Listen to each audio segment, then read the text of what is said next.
안녕하세요. 김호준입니다.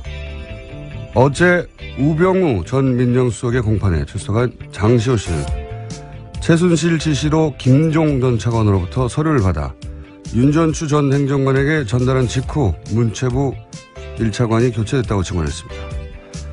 문서 전달 직후 문체부 차관이 교체되자 김종 전 차관은 최순실에게 대단하시네요 라는 말을 했다고 합니다. 1급 이상 공무원 인사권은 대통령에게 있습니다. 이 권한을 최순실 씨가 원격 행사했다는 뜻이죠. 그 외에도 최순실의 독일 금고지기로 알려진 이상화 전 하나은행 본부장, 유재경 미얀마 대사, 서울대병원 서창원 원장, 관세청 관련 인사들, KT, 광고 담당자들 등등 지금까지 정황이 드러난 인사들만 해도 분야를 가리지 않습니다. 법이나 윤리, 상식이나 불문율, 그 어떤 브레이크도 없었습니다. 그런데 이게 전부일까? 연장되지 못한 채 특검이 멈춘 지점에서 과연 얼마나 더 진도가 나갔는가? 우리 사회 최순실의 흔적은 다 밝혀진 것인가? 뉴스공장은 이 질문을 멈추지 않겠습니다. 김호준의 다짐이었습니다.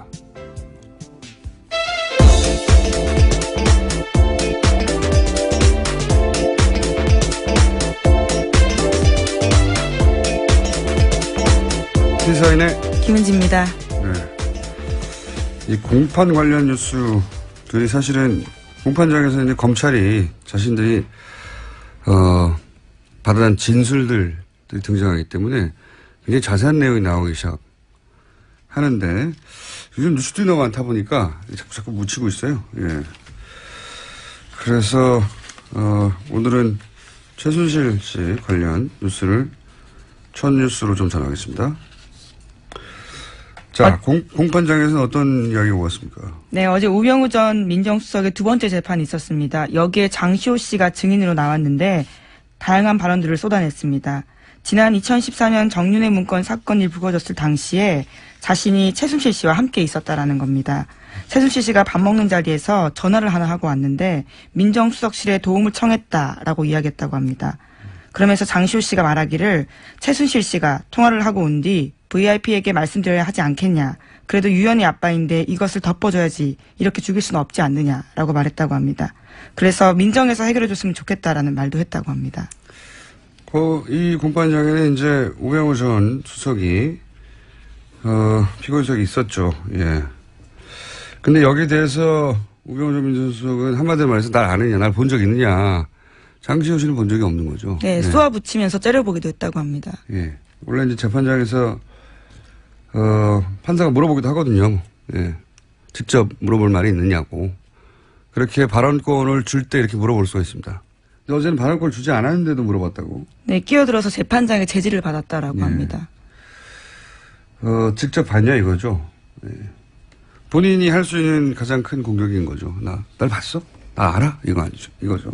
근데 어차피 뭐 직접 봤냐 안 봤냐는 그다지 중요하지 않아요. 예. 네, 또 물증도 나왔거든요, 어제요. 네.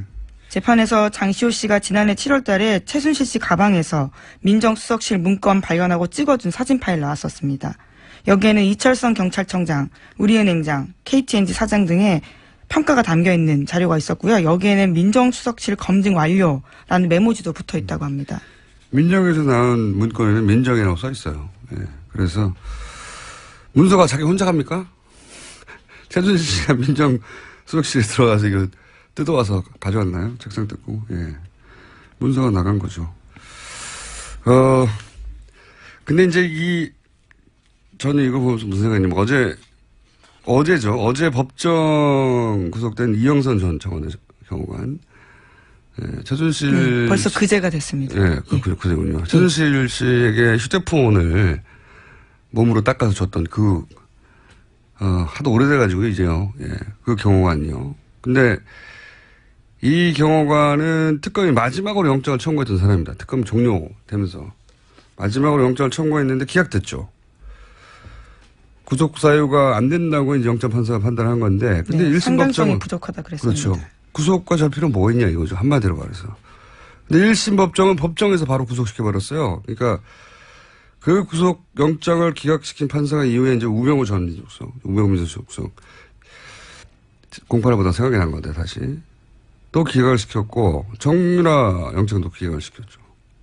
근데 이분이 고영태 영장은 발부를 했어요. 예, 권순우 판사. 주준희 기자는 이제 이런 기각들에 대해서 합리적 의심이 대상이 된다라고 보고 있는 거고 뭐 정반대로 의혹이 없다. 판사가 법적인 판단을 했을 뿐이다. 이런 시각도 있죠. 근데 또 이런 시각도 추가적으로 있을 수 있다는 생각을 저는 어제 했어요. 뭐냐면 우리가 너무 빨리 안일해진 게 아닌가. 예. 최순실 관련 의혹들은 다 털었고 재판만 이제 하면 되는 그런 수준으로 좀 나이브해진 게 아닌가 이런 생각을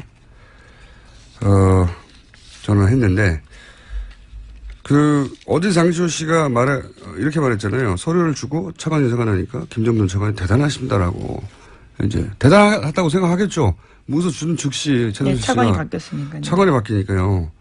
1급 이상은 대통령만 할 수 있는 인사 권한인데 최순실 찍으면 바뀌는 거 아닙니까? 그걸 눈앞에서 본 거죠. 대단합니다 하고 그리고 그 모습을 상상해 보면 최순실 씨가 얼마나 흐뭇하고 뿌듯하게 웃었을까 그 앞에서 생각을 할 수 있는데 상상해 볼 수 있죠. 그래서 저는 최순실 씨가 이런 일이 반복됐을 거 아닙니까? 일종의 권력 중독이지 않았을까. 누구든지 자기가 말하면 날릴 수 있고 혹은 임명할 수 있고 그런데 그로 인해서 책임을 아무것도 질 필요가 없어요. 얼마나 신나요. 동시에 그거 때문에 자기한테 인사청탁을 했거나 또 그걸 본 사람들이 다 고개를 저어야 될 거 아닙니까? 심각한 권력 중독이기 때문에 우리가 아는 만큼만 휘둘렀겠냐 이거죠. 네. 저는 훨씬 더 많은 일들이 있었을 것이다. 장시호 씨가 어제 이런 이야기도 해서 눈에 좀 띄었는데요. 이모가 항상 서로 개인 생활까지 다 알고 있어서 대통령이 나에게 약점을 잡혔다고 말했고 VIP가 나를 어려워한다 이런 주장을 했다고 합니다. 최순실 씨가 그렇게 생각하고 실제 권력도 휘두르는 정황이 굉장히 많고 예, 그런 정도의 권력 중독이었다면 저질렀던 일들 밝혀지지 않는 것들이 많았을 것 같다. 아직도 많을 것 같다. 그 과정에서 얻어낸 이권이나 그 이권으로 얻은 이익, 실질적인 이익이 또 해외로 빠져나간 그런 은닉 자산들 굉장히 많을 것 같다. 꼭 다시 찾아야 된다 이건. 예, 다시 한번 다짐을 했습니다. 이런 식으로는 절대 성공할 수 없다는 사례를 꼭 남겨야지 되지 않겠나. 자, 그래서 저희가 오늘 이번 주 오늘부터 다시 은닉 재산 추적 프로그램을 시작합니다. 자, 다음 순요. 네, 어제 박근혜 전 대통령이 검찰에서 한 이야기도 잠깐 뉴스에 나왔었는데요. 최순실 씨와의 관계는 완전 소설이고 자기도 관련 뉴스 보고 놀라움의 연속이었다. 이런 이야기를 했다고 합니다. 게다가 정유현에 대해서는 이름 자체가 머릿속에 있지도 않다라고도 부인했다고 합니다. 박근혜 전 대통령이. 예. 네. 하지만 정유라 씨는 지난번에 들어와서 크리스마스 때도 통화했고 1월 1일에도 통화했었다고 밝힌 바가 있습니다. 누구지 모르고 통화했나 보죠. 이름 자체가 머리에 없다는 거 보니까. 모든 걸 다 부인하니까요. 자, 다음 순요. 네, 국민의당 관련된 소식입니다. 이유미 씨와 이준서 전 국민의당 최고위원이 대선 하루 전인 5월 8일 나눈 카카오톡 내용이 공개됐습니다. 카카오톡에서 이유미 씨는 사실대로 모든 걸 말하면 국민의당은 망하는 거라고 해서 아무 말도 못하겠다라고 이야기했고요. 이준서 전 최고위원은 사실대로라면 무엇을 말하는 것이냐고 물었습니다. 그러자 이유미 씨는 개인 간에 가볍게 나눈 대화다라면서 판슨스 스쿨 동료와의 이야기를 이런 식으로 평가했습니다. 저는 이제 어제도 말씀드렸지만 이 카톡은 고소고발 상태에서 증거가 될 수 있다는 걸 둘 다 인지한 상태의 대화다. 그러니까 그냥 그대로 보면 안 되고 그걸 염두에 두고 봐야 된다. 이제 이유미 씨는 나는 사실대로 말하자고 했다는 알리바이를 남기는 문자일 수도 있고요. 예, 단순히 걱정이 아니라. 걱정이 있다 하더라도 동시에 알리바이를 남깁니다. 유준서 씨는 나는 아무것도 모른다는 알리바이를 남기기 위한 문자.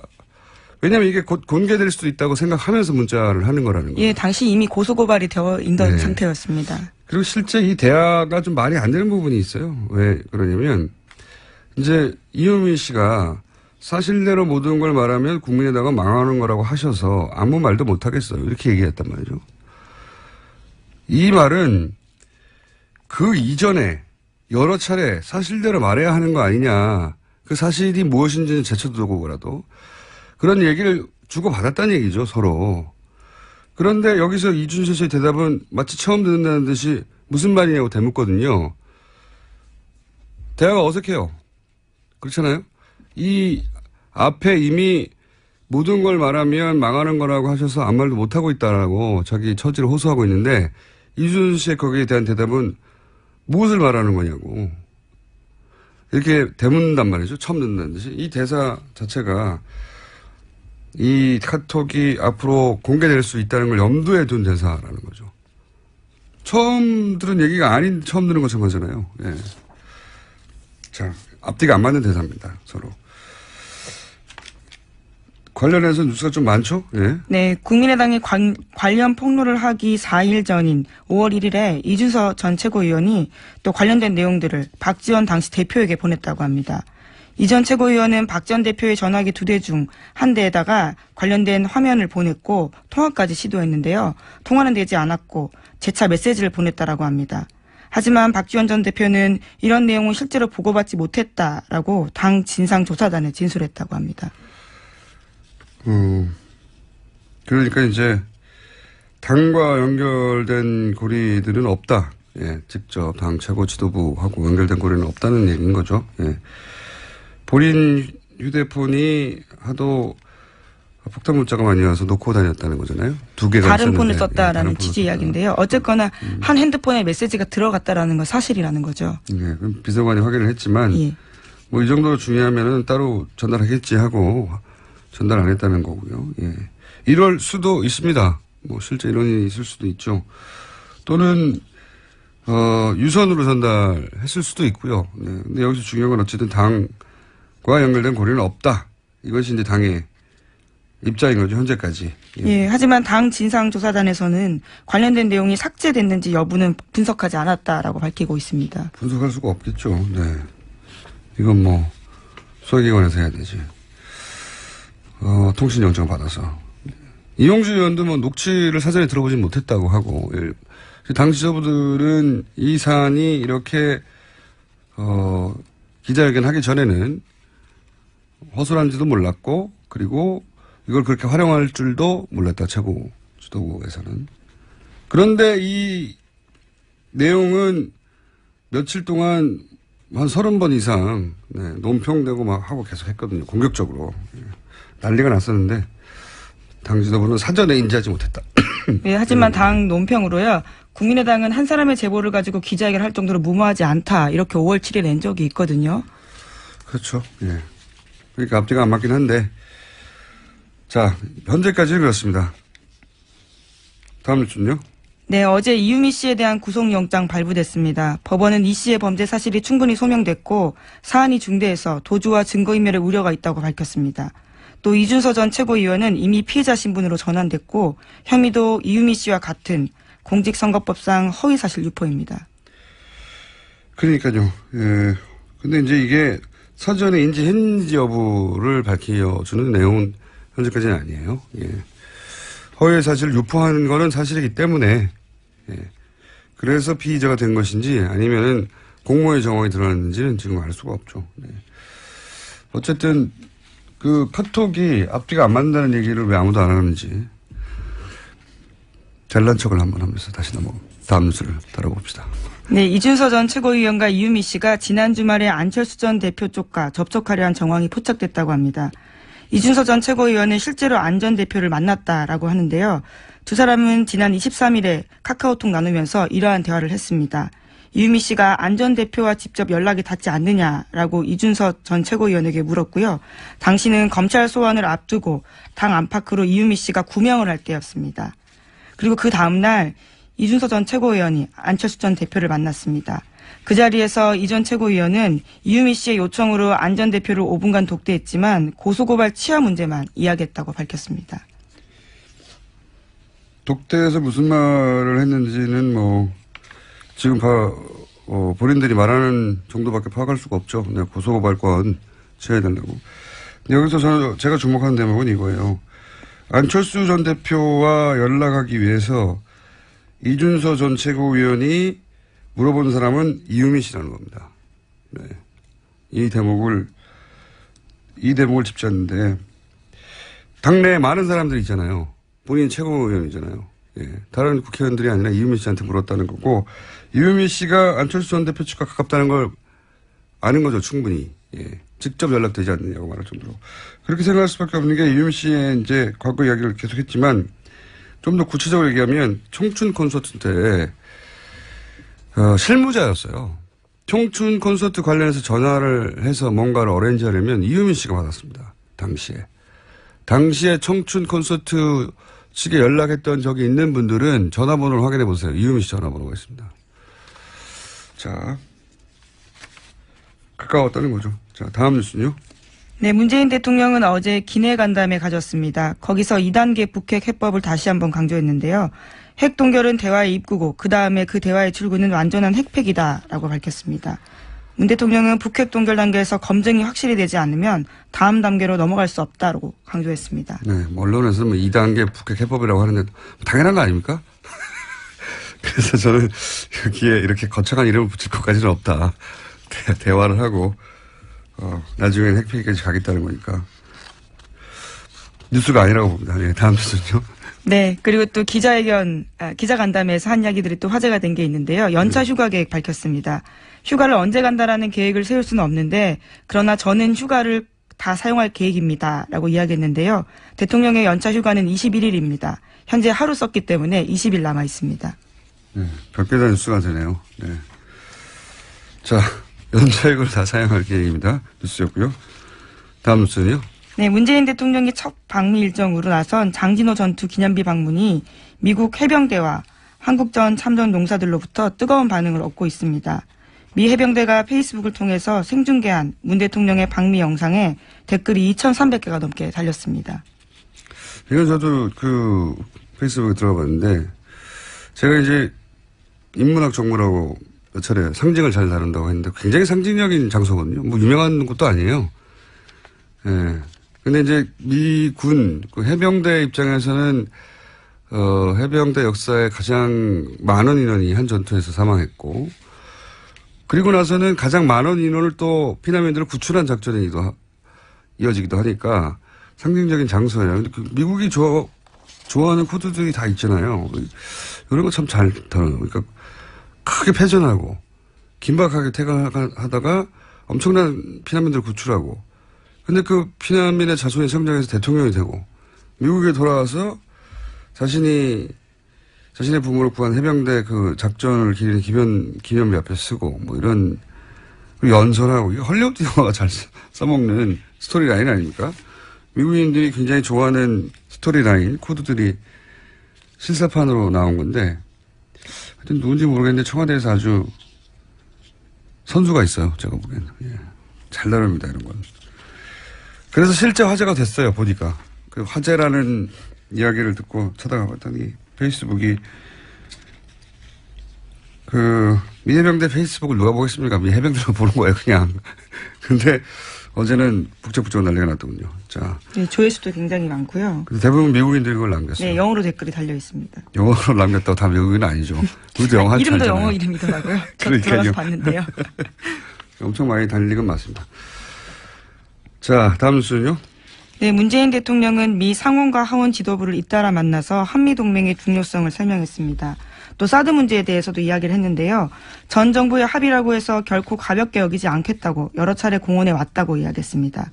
그러나 문재인 대통령은 한국이 미국과 같은 민주주의 국가이기 때문에 민주적 절차적 정당성은 꼭 필요하다라고 강조했는데요. 또 괌기지 사드 배치 시 환경 영향 평가 실시했던 것도 언급했다고 합니다.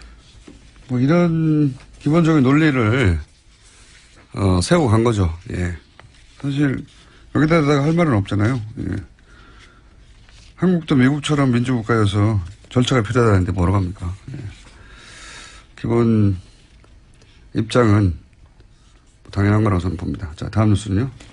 이명박 전 대통령이 어제 박근혜 전 대통령이 잘했으면 참 좋았을 텐데 박 전 대통령 때문에 보수가 큰일 났다. 다 없어져 버렸다라고 말했다고 합니다. 요거는 좀 번역을 해야 돼요. 보수가 큰일 났다가 아니라 본인이 큰일 났다로 본인이 큰일 났다라고 생각하는 것 같다. 네, 어제 바른정당 이해운 대표 예방했을 때 이런 취지의 이야기를 했다고 하는데요. 네. 이 전 대통령은 이명박 정부 내각 인사들을 두고 세무조사가 진행되고 권력기관을 동원한 조사가 진행돼서 너무나 미안했다. 그렇게 털어도 문제되는 사람이 없지 않느냐라고 박근혜 정부 당시에 이야기를 또 했다고 합니다. 자, 뭐 다른 거는 본인도 고생했다 뭐 이런 얘기고 보수가 큰일 났다 다 없어져 버렸다가 아니라 내가 큰일 났다 나를 보호해줄 보수들이 무너졌다 이런 이야기로 저는 해석이 됩니다. 저는 그렇게 해석이 됩니다. 자, 뉴스 한두 개 정도 짚고 넘어갈 수 있습니다. 네, 자유한국당 전당대회 당대표 선거 계속 치러지고 있습니다. 28일에는 TV조선이 주최한 방송 토론회에 있었는데요. 거기서도 원유철 후보와 홍준표 후보가 말을 주고받았습니다. 홍 후보가 원 후보를 향해서 옹두꺼비 같은 행동한다라고 이야기를 했는데요. 원 후보가 타인 의견 존중하지 않고 막말하고 비아냥거리면 보수정치 괴멸시킨다라고 이야기하자 그에 대해서 맞받은 겁니다. 네. 두 분이 이런 공방을 많이 하네요. 예. 그리고 이제 사탕을 건넸더니 뭐라고 그랬다고요? 사탕 안에 뭐가 들어있을 줄 알고라고 하면서 거절했다고 합니다. 홍준표 후보가요. 원유철 후보가 전해주니까. 사탕 하나 드시죠? 라고 이제 제스처를 했더니 거기 뭐가 들은 줄 알고. 예. 네, 목이 좋다면서 건넸는데요. 의심의 눈빛을 보냈다는 거죠. 실제 의심이 했겠어요. 그냥 대받아 친 거죠, 그렇게. 예. 재밌는 설정입니다. 자, 여기까지 하겠습니다. 시사인의 김은지였습니다. 감사합니다. 현재 대통령과 함께 미국을 방문하고 있는 더불어민주당 안민석 의원 저희가 잠시 연결해 보겠습니다. 의원님. 네, 공장장님. 네, 거기서 주로 어떤 활동하셨습니까? 구체적으로 말씀드린 거는 뭐 좀 곤란하지만요. 저는 지금 이제 공식적으로는 특별 수행원 자격으로 대통령을 지금 함께 하고 있고요. 네. 구체적으로 밝힐 수 있는 부분만 밝혀주십시오. 네, 그렇죠. 어보를 대통령 2일날 귀국하실 때 전용 비행기에 예. 문정왕후 어보와 편정 어보 두 가지 어보가 있어요. 네. 이 두과 어보를 전용 비행기에 귀국할 때 함께 태우기 위해서 지금 마지막 절차를 진행 중에 있습니다. 그러니까 돌아오실 때는 어버와 함께 돌아오시는 거죠? 네, 그렇게 해야죠. 예. 그것 때문에 가셨는데 그걸 못 하시면은 혼나십니다. 돌아오시면 그거 없이. 자, 어제 국내에서 좀 화제가 됐는데 이 장진호 전투 네. 기념비 참배 그 현지에서는 어땠습니까? 직접 같이 동행하셨습니까? 네네네. 바로 그 대통령 바로 그 뒷자리에 있었고요. 네. 우리 공장장께서도 장진호 전투가 좀 생소하죠. 그렇죠. 예. 국내는 네, 이게 잘 알려지지 않은 전투인데 이게 어마어마했더라고요. 그러니까 함흥철수를 통해서 우리 피난민들 10만 명을 이제 그제도로 날랐지 않습니까? 네. 근데 함흥철수가 가능하게 했던 전투가 바로 장진호 전투를 통해서 네네. 함흥철수할 수 있는 그 환경을 조성을 했으니까 굉장히 중요한 전투죠. 그리고 네. 이제 대통령의 첫 외교 순방의 첫 공식 행사였으니까 의미가. 근데 제가 궁금한 것은 의미가 깊었을 텐데 현지에서는 직접 우리가 못 봤으니까요. 반응이 어땠냐? 우리가 이제 대통령께서 대한민국을 지켜준 미국에 대한 감사의 의미로 거기를 들렀던 것이고 특히 함흥철수 피난민의 아들로 태어난 대통령에게는 이제 남다른 의미가 있지 않겠습니까? 네, 그거는 다 보도됐는데 제가 궁금한 거는 예, 현지의 반응은요. 근데 이게 현지에서 굉장히 고마워하고 이제 장진호 이 추모공원이 지난달에 완공이 되었어요. 예. 그래서 이 대통령 방미와 함께 이런 행사를 하고 첫 번째 방문 코스로 갔다는 것이 여러 가지로 이제 의미가 있고 그리고 자신들의 그런 희생과 헌신을 감사를 표시해준 대통령에게 현지의 그 참전 용사들, 그 가족들이 굉장히 감격해하고 이제 고마워했습니다. 알겠습니다. 네. 자, 간담회, 미 의회 지도부 간담회에도 참석하셨습니까? 그럼 제가 여기까지 와서 거기 뭐 딴짓 하겠습니까? 간담회에서는 어떤 이야기가 오갔습니까? 그 공장장이 그 말씀에 좀 묘한 뉘앙스가 느껴져요. 아니, 어보만 전 신경 쓰신 줄 제가요. 알았더니, 예, 간담회 참석하셨어요. 제가 이 간담회에서 두 가지 제가 아주 놀라웠는데요. 첫째는 이제 2시간을 걸쳐서 이 상원 의원, 하원 의원 20명을 만나서 이게 거의 토론회 형식으로 그냥 질의응답, 토론 시간 형식으로 진행됐는데요. 그 하원 의원 9명 1시간 했고요.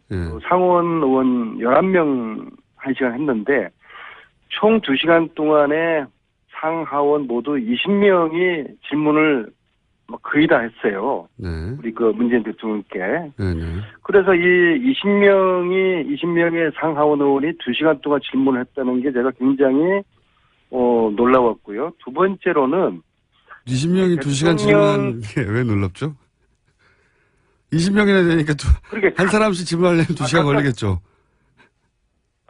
근데 각각 그렇게 한 분도 빠짐없이 그 질문했다는 게 우리 대통령의 어떤 그 사드라든지 관심 문제에 대한 높았다. 인식과 입장 그런 것들에 대한 관심도를 반영하는 거고요. 제가 두 번째 놀란 것은 대통령께서 즉흥 그런 그 질문에 그 대답을 너무나 아주 그 훌륭하게 잘 그 대응을 하셨어요. 예를 들면 사드 같은 경우에는 형식적 절차에 대한 중요성을 말씀하시면서 의원들을 우리 입장에서 설득을 했고요. 또 의원들이 상당히 수긍하는 고개도 끄덕끄덕하고 그리고 북핵 문제 같은 경우에는 미국이 지금 그동안 일관되게 주장하는 선패기 주장하고는 또 우리의 입장이 조금 다른 게 있거든요. 또 이제 우리의 입장을 이야기를 또 충분히 했고 전체적으로 한미 동맹을 존중하고 중시하면서도 또 우리 대한민국의 입장을 또 당당하게 할 말을 다 하는 그런 질의응답을 2시간 동안 대통령이 잘 대처하시는 거 보고서 저는 굉장히 놀랐어요. 그 어떤 대통령의 순발력과 답변 내용과 수준에 정말 저는 굉장히 놀랐어요. 알겠습니다. 지금 김현정 뉴스쇼 CBS 뉴스쇼에도 안민석 의원 인터뷰가 나오고 있던 제보가 계속 들어오고 있기 때문에 분신술을 사용하시는 겁니까? 아니면 그거는 제가 녹음을 했어요. 3원 중계를 하시는 겁니까? 녹음을 하셨군요. 자, 여러 가지 이야기 하고 싶으시면 제대로 못할 얘기가 많다고 하셔가지고 오늘은 간단하게 몇 가지만 듣고요. 혹시 꼭 해야 되는 얘기 있으십니까? 지금 당장? 제가 여기 이제 수행원 자격으로 왔기 때문에 이제 내일 정상회담을 앞두고 제가 지금 말을 극도로 아껴야 되는 그런 그러니까요. 하고 싶은 말을 제대로 못하는 것. 그리고 제가 말을 이렇게 하게 되면은 내일 회담 앞두고 혹시라도 이제 우리의 또 어떤 전략이나 카드가 노출될 수도 있기 때문에 그것은 우리 그 뉴스공장 청취자들께서 그렇게 이해를 좀 해주시기 바라겠습니다. 알겠습니다. 돌아오시면 자세한 이야기 듣도록 하겠습니다. 감사합니다. 네, 수고하세요. 네. 더불어민주당 안민석 의원이었습니다. 자, 한미 정상회담이 곧 있습니다 해서 지난 대선 기간 문재인 대통령의 외교 안보 자문 그러면서 활동했던 분 저희가 직접 스튜디오에 모셨습니다. 연세대학교 최종권 정치외교학과 교수님 나오셨습니다. 안녕하십니까? 예, 안녕하십니까. 최정권입니다. 예. 네. 저희는 이제 프로필만 보고 나이가 굉장히 많으신 분일 줄로 생각했으나 예. 굉장히 젊으시군요. 40은 넘었어요, 그래도. 어떻게 이렇게 교수 자리에 올라가셨어요? 예, 훌륭하신 분입니다. 아닙니다. 예, 고맙습니다. 근데 이제 한미동맹에서 어떤 이야기가 오갈지는 사실, 우린 모르죠. 예, 예. 예, 우린 모르고. 저는 외교안보 자문그룹에서 활동하셨다고 하셔서, 그리고 최근에 한미동맹이 뭐 큰일 났다 하는 네. 문특보 미국 발언들 가지고 우리 언론이 크게 예, 보도를 예. 했고, 거기에 인용된 사람들, 뭐 CSIS의 마이클 그린이라든가 네, 네. 이런 분들이 미국에서 그런 말을 했다. 우리 큰일 난 거 아니냐. 한미동맹 끝장났다. 예, 예. 이런 보도가 엄청나게 쏟아졌잖아요. 그래서 제가 네. 저 혼자 이제 얕은 지식으로 그렇게 거론된 전문가들이 예를 들면 마이클 그린은 대단히 일본 편향이다. 일본의 관점을 대변한 발언들인데 네. 그걸 가지고 우리가 이렇게 난리치는 거는 너무 오버하는 네. 거고 모르면 바보고 알고 그러면 나쁜 거다. 네, 이런 예. 맥락으로 짧게 브리핑을 해왔는데 이제 전문가를 직접 모시고 우리가 이제 미국에서 돌려오는 소식들을 어떻게 걸러서 들어야 되는지 네네. 그 얘기를 좀 해보고 싶습니다. 예, 예. 뭐 지금도 계속해서 미국에서 누가 한마디만 하면 이게 이제 코미디를 따서 우리는 그 사람이 누군지 잘 모르니까. 그쵸. 예. 마치 한국에 대해서 너무나 잘 아는 어떤 예. 사람이 한국의 정책을 이 사람 말대로 결정할 것만 같은 사람이 네. 이런 말을 했다고 네. 한두 줄 보도하면서 막 난리가 나거든요. 네네. 자, 전문가로서 그게 그럴 일이 아니다라는 거를 좀 설명해 주십시오. 예, 예. 일단은 미국이 상당히 큰 나라잖아요. 50개 주인데. 주도 50개나 네. 있습니다. 예. 로스앤젤레스에서 있는 미국 사람하고요. 워싱턴 DC 수도에 있는 미국 사람하고 다른데 통상 우리가 언론에서 보는 한국 전문가들은 워싱턴 DC에 그렇죠. 직장을 가지고 있고 거기서 무슨 연구소 외교학 같은데. 연구소 같은데 네. 혹은 그 근처에 대학교에 있는 네. 교수이시들이죠. 주로. 예. 주로 정치 외교학을 전공한 사람이고 세부적으로는 국제학, 국제관계학, 국제정책을 공부했는데 주로 이 아시아, 예. 이 동아시아 우리 동네를 공부한 사람들이죠. 예. 근데 전체적으로 보면 미국 전체적으로 보면 이 사람들이 첫 번째 우리가 가져야 될 의문이 미국의 전체 의견을 반영하느냐. 예. 그리고 두 번째 미국이 한국에 대해서 어떤 통합된 의견을 가지고 있겠는가. 예. 그리고 세 번째는 정말 이 사람들이 아침에 눈 뜨고 나서 잘 때까지 매일 한국만 바라보는가. 예. 사실 이 한국 전문가들, 미국에 있는 한국 전문가들이 가장 큰 문제점이 뭐냐면요. 한국만 전공하면 직장을 못 잡아요. 그러니까 일본도 끼게 되고 네, 중국을 중국도, 끼게 네. 되고 혹은 중국에 뭐 부상하니까 한국이 어떻게 외교 정책을 해야 되냐라고 이렇게 여러 가지를 하거든요. 예. 근데 뭐 이 사람들 상당히 학문적으로 훌륭한 분들도 계시죠. 근데 늘 나온다는 것에 문제가 있어요. 그러니까 늘 언론에 나오고 네. 언론에 나오니까 늘 자극적인 언사를 할 수밖에 없어요. 예. 그러니까 그러니까 한반도에서 어떤 상황이 발생한다면 즉 북한이 미사일을 쐈다 예. 혹은 북한이 도발을 했다 혹은 한미 간에 여러 이견이 생겼다라고 네. 하면 좀 주로 극단적인 발언을 많이 해요.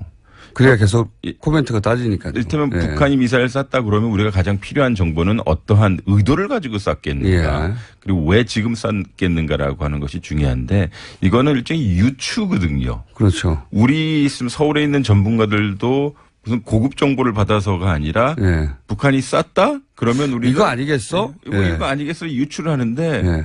우리가 그렇게 얘기하면 또 우리나라에서도 진보적인 분이 계시고 보수적인 분이 계시는데 당연히. 이분들이 주로 보수적인 분들의 의견을 주로 들어요. 왜냐하면 한국의 주요 언론들이 이분들의 내용을 많이 픽업하거든요. 예. 그러니까 뭐 국가기관 통신사라고 하는 연합뉴스에서 나오거나 아니면 우리 주요 언론사에 나왔던 이야기가 영어로 번역이 되면서 이 사람들이 그걸 읽어요. 예. 아, 그럼 이게 마치 한국의 전체 의견이냐. 전체적인 의견이건처럼 혹은 그것이 팩트인 것처럼 얘기하고 그것을 미국의 주요 언론에 이야기하면 또 우리 한국 언론이 또 그걸 또 받아요. 그럼 이게 미국의 의견이 되는 것뿐만 예. 아니라 팩트가 될 가능성이 많아요. 그러니까 쿠션 맞고 돌아오는 한국 또 의견인데. 우리나라도 제 의견이 예를 들어서 전문가로서의 제 의견이 대한민국 정부의 그 정책은 아니잖아요. 그렇죠. 근데 우리는 그거를 보고 미국의 자세가 혹은 의견이 한국에 대해서 상당히 우려하고 있다. 네. 혹은 한미동맹에서 무슨 문제가 있으면 미국이 상당히 불만을 가지고 있다라고 매우 과도한 일반화를 하죠. 근데 주요 등장하는 분들이 매우 한정적이고 두 번째는 그분들이 한 번도 자기는 모른다. I don't know라고 얘기한 적이 없어요. 그러면 전화가 안 오잖아요. 그리고 그 전화번호를 결국 언론에 나오니까 기자들이 돌리게 되고요. 그쵸. 서로. 제가 이제 뭐 통일부의 고위 관계자 혹은 뭐 외교부 네. 이런 분들의 얘기를 들어보면 이런 일을 오래 하신 분들 얘기를 들어보면 그런 얘기를 하시더라고요. 자기들도 처음에는 그 미국의 전문가들이 열심히 공부해가지고 우리가 모르는 정보를 미 국무부나 혹은 네. 뭐 정보기관으로부터 받아가지고 그런 네. 얘기를 하는 줄 알았더니 자기가 고위직에 오르고 났더니 알고 봤더니 자기한테 물어보고 그걸 자기 의견 양해해서 돌아와가지고 다시 되돌아오더라. 별거 아니더라. 이런 얘기를 하시더라고요. 아니라 이분들이 한국에 오셔요. 네. 그러니까 좋은 비행기, 좋은 좌석을 타고 오셔요. 네. 좋은 호텔에 있고 그러면서 이제 소위 여기에 있는 정책 전문가 그리고 정부에 있는 분들을 만나요. 네. 그걸 잘 정리를 해요. 네. 그런데 주로 정책 전문가 자신들의 친구들을 만나는 거거든요. 네. 늘 일을 같이 했던 동료들을 네. 만나는 거예요. 보수 정치, 보수 성향이면 보수 성향이 그러면 또 심리적으로 어떤 현상이 발생하냐면 일단 그룹 띵크가 생각이 나요. 아, 나는 원래 이렇게 생각했는데 내 친구가 서울에 있는 내 친구가 나랑 비슷하게 생각하면 이것이 일종의 팩트처럼 느껴지고 워싱턴에 돌아가서 야, 이게 서울의 기류야. 그러면 우리는 이렇게 해야 돼 저렇게 해야 돼. 근데 그걸 또 우리가 받아요. 우리 특파원이 받아. 그러니까 사실은 네. 우리나라에서 출발한 예를 들어서 뭐 극우적인 어떤 발언이 있다면 그게 돌아가서 미국의 의견이 된다면 한국에 다시 보도됐다. 사실 한국의 의견이었어요. 그게 애초. 근데 여기 이를테면 지난 9년 동안 보수정부 기간이었기 때문에 보수 성향의 연구소, 보수 성향의 학자들이 메인스트림 줄이었거든요. 네. 이분들은 어쨌든 한미동맹 상당히 강조하셔요. 저는 뭐 그것에 대해서 동의 많이 하지만 이게 한미동맹이 어떤 내용을 강조하느냐가 상당히 중요해요. 네. 그러니까 동맹 차원의 결정, 한미동맹 국권이 가야 된다라고 하는 이야기는 하지만 선언적으로 거기 디테일을 말씀 많이 안 하시거든요. 네. 그러니까 한미동맹 강조, 우리 한미동맹 좋습니다라고 그렇게 인식이 돼요. 미국 사람들한테. 네. 근데 그 이면에는 여러 계산서가 딸려 나오는 걸 잘 모르는 거죠. 그렇죠. 그렇게 좋아? 그러면 이것도 사. 그렇죠. 근데 야, 이거 딴 거 사면 안 돼? 그러면 한미동맹 안 좋아. 이렇게 되는 거죠. 더 비싼 거 못 사? 한미동맹 그렇죠. 좋다며. 예. 그렇죠. 그러니까 북한의 위협은 이렇게 안 좋아지는데 뭐 이러면서 계속 사야죠. 그렇게 되는 것 같아요. 또 한 가지가 그게 이제 쿠션 맞고 오는 한국 의견이다. 네. 그러면서 그런 얘기를 하더라고요. 직접 가서 그 사람들을 만나면 한국에 대해서 모른다고. 우리가 했던 얘기를 그중에서도 자기들 입맛에 맞는 얘기를 반복할 뿐이지 실제 한국에서 어떻게 알겠냐고 그 사람들이. 그러니까 그런 얘기를 제가 들었고요. 그게 상당히 큰 문제인 게요. 예를 들어서 이 사람들이 어떤 사안에 대해서 A라고 주장을 해요. 네. 왜냐하면 A라고 주장하는 자기 친구들의 의견을 들었기 때문이죠. 그렇죠. 근데 실질적으로 사실은 B였어요. 네. 근데 그러면 미국에서도 이걸 B라고 정정을 해야 되거든요. 네. 근데 이 전문가들의 이야기를 듣는 사람들, 미국 시민들은 A라고 맨날 느끼는 거예요. 네. 그러니까 예를 들어서 진보 정부 시기라고 했던 노무현 정부 시기에는 한미동맹 안 좋았어라는 얘기를 했는데 사실상 동맹이라고 하는 것은 과정도 중요하지만 결과, 성적표가 중요하거든요. 네. 그러니까 이론적인 측면에서 동맹이 가장 완벽하고 가장 강하다라고 얘기했을 때 내 동맹이 다른 나라에서 전쟁이 있었을 때 내가 도와주는 거예요. 그렇죠. 그럼 우리는 이라크에 파병을 했거든요. 예. 근데 이라크에 우리가 미국, 영국 다음으로 가장 큰 숫자의 지상군을 파병했습니다. 예. 그리고 경제적으로 한미 FTA 했거든요. 예. 그리고 우리 당시에 외교부 장관이라고 하는 반기문 장관을 미국의 지원하에 유엔 사무총장에 당선시켰어요. 예. 그러니까 정치적인 것이나 군사적인 것이나 경제적으로 한미가 잘 됐거든요. 예. 물론 그때 우리가 고분고분하진 않았죠. 예. 우리가 원하는 것에 대해서 의견을 피력했고 거기서 한미가 협상을 해서 이 중간 지점에 다다른 것이거든요. 예. 즉 동맹끼리는 친구라고 한다면 싫은 얘기도 하고 삐지기도 하고 다른 그렇죠. 의견을 얘기를 하는 건데 아니 어떻게 한국이 갑자기 말대꾸를 하지? 자기가 원하는 걸 얘기하지? 그러면 어색하기도 하지만 예. 그러면서 한미동맹 흔들린다고 이야기할 수도 있는 거예요. 그것이 어색한 사람이거나 네. 혹은 그걸 바라보다 야, 한국이 말대꾸를 하네? 라는 걸 처음 본 사람들은 그리고 한국 내에 미국 내에 그런 걸 느끼는 사람들보다 더 문제는 한국 내에 그런 걸 느끼는 사람들이 있단 말이죠. 예, 극히 있죠, 일부가. 예. 그 사람들이, 야, 한국이 미국말 안 들으면 어떻게, 한민동맹이 큰일 났어. 라는 멘트를 하면 그게 미국에 가가지고 다시 예. 큰일 났다고 말하는 사람들에 의해서 되새겨지고. 그렇죠. 그러니까 한국의 주류는 한미동맹 어떤 특정 정부가 예를 들어서 노무현 정부, 김대중 정부, 지금 문재인 정부가 미국이 취하는 정책보다 약간 결이 다를 때, 야, 한미동맹의 근간이 흔들리고 있어라고 얘기해요. 근데 이분들이 문제는 뭐냐면 한미동맹이 강해야 된다고 주장했고, 지난 9년 동안 한미동맹이 더 이상 강할 수 없을 정도로 강하다고 얘기했거든요. 근데 조금의 정책의 차이가 혹은 조정기가 있다면 한미동맹 근간이 흔들린다라고 얘기해요. 미국이 말한 대로 하지 않고 다른 생각을 하는 것은 한미동맹이 깨진다고 생각해요. 한미동맹을 미국 말대로 하는 걸로 이해하고 있는 겁니다. 그분들은. 미국도 지금 상원 하원이 있고요. 예를 들어서 텍사스나 시카고나 일리노이나 아니면은 몬타나 이런 데가 다 다른 각기 미국의 이익을 대변하거든요. 그러니까 농수산물 혹은 축산물이 대부분인 몬타나 이런 데서는 한국이 무역 시장을 더 적극적으로 개방하라고 그래요. 근데 이제 캘리포니아 이런 쪽에서는 이민 정책을 더 완화하라고 그래요. 왜냐면 한국에 좋은 인텔리들을 좀 데려오고 싶어 하거든요. 근데 워싱턴에 있는 소위 안보 전문가들은 한미 관계 디테일을 잘 얘기 안 하고 그냥 북한만 이야기하는 것이어서. 그분들은 그리고 몇십 년째 북한 망한다고 그러고. 예. 그래서 늘 얘기하고 지금까지 왜 안 망했는지를 설명해야 되거든요. 근데 똑같은 말을 몇십 년째 하는 분들 기다리라고 하시죠. 또 한 가지 제가 몇 번 얘기했지만 그렇거나 한국의 의견이 글로 쿠션 맞고 와서 마치 미국의 의견 전체를 대변하는 것처럼 돌아오는 경우도 많고 특히 극우적인 우파적인 견해들이 또 하나는 그 소위 그런 그 논평가들이라고 하는 사람들이 대부분 전략연구소나 교수라고 했는데 전략연구소 혹은 뭐 그런 곳들의 교수들 왔다 갔다 하죠. 연구소와. 근데 그 연구소들이 얼마나 일본의 재단, 일본의 용역, 연구 용역, 일본의 관리에 노출되어 있고 우리보다 훨씬 더 많이. 그래서 일본적 시각을 얼마나 많이 반영하는가도 그런 외신을 전할 때 없어요. 그러니까 은연중에 그들이 예를 들어서 한일 위안부를 파기하면 혹은 거기에 대해서 우리가 재협상을 하고자 한다면 한일 관계뿐만 아니라 한미일 관계가 흔들리고 더군다나 한국의 국제적인 신용이 떨어진다라고 얘기해요. 그게 일본의 전략이다. 그렇죠. 근데 미국 사람을 통해서 이야기해 일리가 있긴 해요. 다만 그것이 다 사실이 아니라는 거죠. 그리고 그게 일본이나 미국의 이익이죠. 그렇죠. 위안부 문제 같은 경우는 유엔에서 재협상을 해야 된다고 늘 주장하고요. 유엔에서. 그리고 유럽 같은 경우는 이게 말이 안 된다라고 하는 상당히 피해자를 생각하지 않은 일방적인 합의인데 우리는 상당히 그런 식으로 얘기할 수 있는데 당연히 늘 미국 쪽에 특정 인물의 의견만 받아들여서 예를 들면 마이클 그린. 뭐 제가 말씀드리지 않았습니다만 그래서 그러니까 일본이 미국의 입을 통해서 하는 이야기를 우리가 미국의 이야기라고 굳이곧대로만 해석해버리는. 이게 중요한 거죠. 우리도 이제 주눅 들지 말고요. 민주주의 대 민주주의가 맺은 동맹이거든요.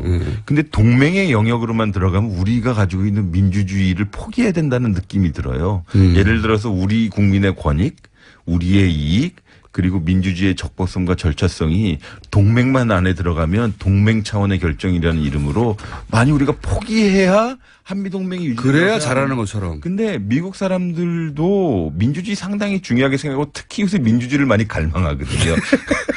그래서 우리가 민주주의를 이야기하면 상당히 좋게 받아들일 수 있어요. 그러니까 우리 어떻게 헌법을 어기고 동맹을 지지할 수 있겠느냐. 그러면 한미동맹 근간이 흔들린다라고 사실 맺혀야 되거든요. 그렇죠. 그러니까 대한민국 민주주의가 강해져야만 동맹이 강해진다라고 이야기하는 것이지 특정 이익이나 특정 그룹의 발언으로 동맹이 강해지는 건 아니거든요. 교수님 말씀도 잘하시고 목소리도 좋고. 근데 오디오형입니다. 비디오형.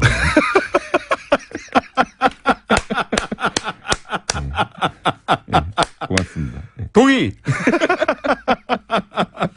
풍채도 좋으시고, 풍채가 저랑 비슷하다고 생각하시면 되고요. 머리 크기도 비슷하시고. 어깨가 좁습니다. 어깨가 좁습니다. 앞으로, 한미 간에 사드 관련해서 그렇고, 여러 가지 이야기들이 나올 테니까 교수님 좀 자주 좀 나와주십시오. 알겠습니다. 저희 고정 이야기입니다, 거의. 근처에 살아요. 오늘 여기까지 하겠습니다. 지금까지 네. 연세대 최종권 정치외학과 교수였습니다. 2부에서 아니죠 3부에서 뵙겠습니다. 저희가 야심차게 새로 준비한 코너입니다. 쇼미더머니 네, 내게 돈을 보여줘. 자, 이 코너는 말이죠. 최순실 일가의 은닉 재산이 있을 수 있다. 있을 것이다. 있는 게 거의 틀림없다고 추정된다라는 전제를 갖고 이 재산을 저희가 지속적으로 찾아가는 시간입니다. 이 쇼미더머니 코너에 앞으로 계속 메인 게스트로 나오실 분을 소개해드리겠습니다. 안원구 전 대구지방국세청장님 나오셨습니다. 안녕하십니까? 예, 안녕하세요. 각오를 좀 말씀해 주십시오. 각오. 앞으로 이 코너를 어떻게 운영해 가실 생각이신지, 무엇을 어떻게 하실 생각이신지. 제일 중요한 거는 우리 국민들의 관심이죠. 이 국민들이 도와주셔야만 이 코너가 성공할 수도 있습니다. 그거는 각오가 아니고 당부 이런 거 아닙니까? 본인의 각오, 예. 지금 한 7개월째 하고 있는데요. 저희들이 이미. 이 재산을 완전히 모조리 다 찾을 때까지 예. 하여튼 최선을 다해서 모조리다. 하겠습니다. 더 이상 없는 것 같다라고 하는 순간까지. 그렇습니다. 네. 모조리다 찾겠다는 각오. 이게 이제, 그런데 워낙 힘드니까, 그죠? 물론, 큰 줄거리는 계속 직접 찾아가시겠지만은, 제보도 필요하고, 그죠? 네. 검찰만으로 이게 될까요? 검찰만으로는 절대 어렵다고 봅니다. 그리고 왜 어렵다고 생각하시는지, 그리고 그렇기 때문에 이제 저희가 이 코너를 마련했거든요. 검찰만으로는 어려울 것이다. 왜 어렵다고 생각하십니까? 검찰은 이제 수사권을 행사하는 과정에서 예. 그 비사실이 있는 사람들한테 조사를 예. 통해서 그렇죠. 조사를 하죠. 그런데 이 부분들은 대부분 금융과 그 기업들이 연결되어 있고요. 그렇죠. 또 금융을 또 은닉하는 게 해외에 또 예. 은닉되어 있기도 하고 해서 검찰은 사실 이런 일을 주로 하는 데가 아니죠. 전문기관이 아니라. 예, 먼저 국세청이라든지 금융감독원이라든지 이런 곳에서 먼저 이거를 찾고 예. 마무리를 하는 것이 검찰이라고 보면 되는 겁니다. 그러니까 검찰이 이 돈을 다 찾을 것이다라고 생각하고 신경 끄면 안 된다는 거죠. 그렇습니다. 네. 그러니까 이건 사실은 돈을 추적하는 전문가는 따로 있고 그분들도 실제로 공익제보, 현재 교민들 또는 이야기를 들었던 사람들 혹은 뭐 그런 걸 본 적이 있는 사람들의 도움도 절실히 필요하신 거죠. 그렇습니다. 예.